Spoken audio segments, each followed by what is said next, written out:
So my name's Madison. I'll be sharing a bit of my learning around the implementation of managed alcohol programming within Indigenous homelessness response. In the context of my practicum organization, it was referred to as Indigenous alcohol harm reduction, so I will call it that as well. But for the context, like, it does mean managed alcohol programming, as Megan did such a beautiful job of defining for us. So first, I'd like to respectfully acknowledge that I am presenting to you today as an uninvited guest on the unceded territories of the Wasanich, Lekwungen, and Songhees peoples. I am a grateful visitor, and as a settler-descended Canadian, I further recognize the gift of having been welcomed into an Indigenous organization for my practicum, and the responsibility I feel to carry the knowledge shared with me forward in critical allyship with Indigenous rights and decolonization movements.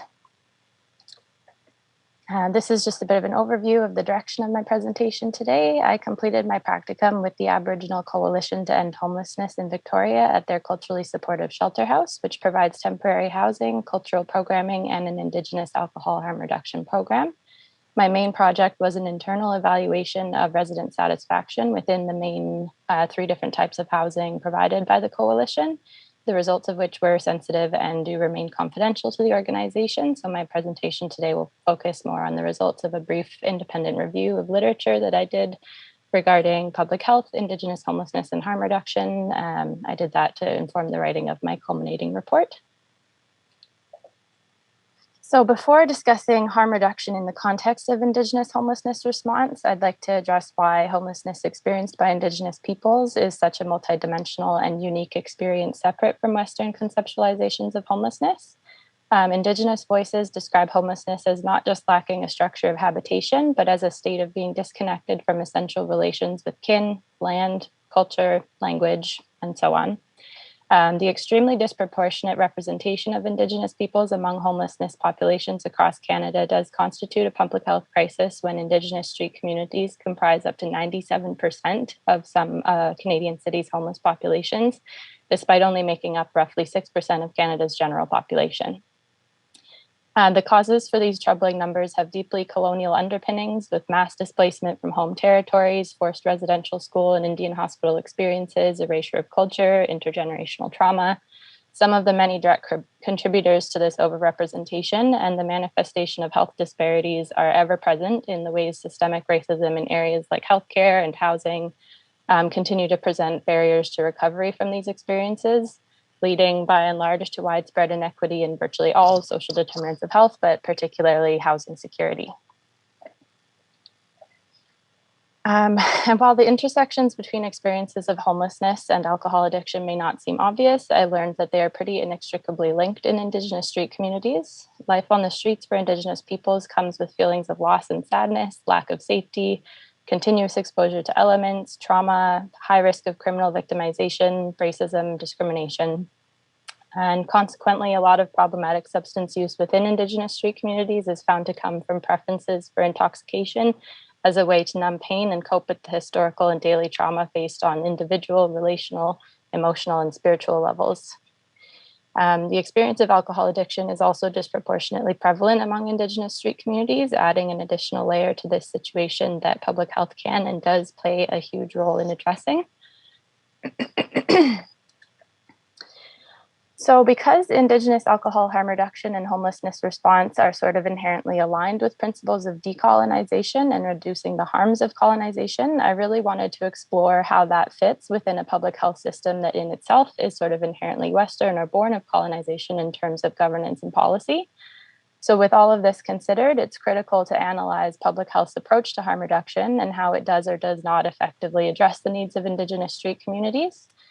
When effective, harm reduction has the potential to achieve positive population health outcomes while reducing stigma and discrimination against often diverse and marginalized populations using substances, such as Indigenous street communities. And reflective of public health practice at large, I found that public health harm reduction literature highlights the prioritization of meaningful and active engagement of target populations in the design and delivery of policy programs and services as essential to the effective development and provision of these harm reduction interventions. And I've listed here what primarily comprises harm reduction interventions and initiatives in BC, and you'll maybe notice that alcohol-specific initiatives are not present.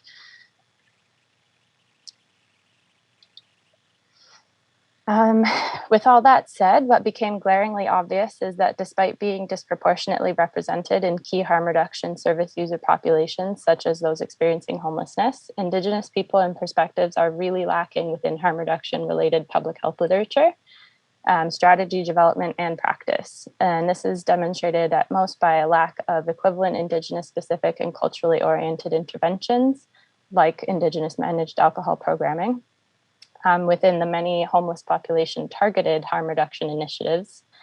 And also the fact that harm reduction policy makes no mention, not one single mention in the whole policy document, of Indigenous peoples, despite their overrepresentation in the service user populations identified in the document. So in the context of homelessness response, harm reduction is becoming a critical component that is often embedded within homelessness supports and services or service delivery area hubs, in which services tend to be clustered. So I think a service identified as critical by a key demographic of this population, i.e. managed alcohol programming within Indigenous street communities, needs to be a bigger piece of the puzzle.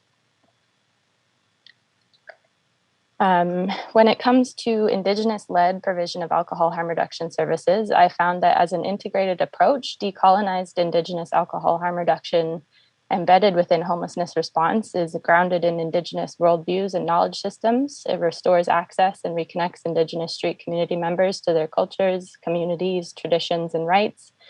It provides community-based and culturally supportive options embedded in ceremony, tradition, and Indigenous leadership. It provides access and opportunity to engage in land-based healing and learning, and provides integrated housing accommodation, primary care and health supports, social and cultural supports in the management of alcohol dependence to eliminate the harms of it and the barriers associated with accessing mainstream supports.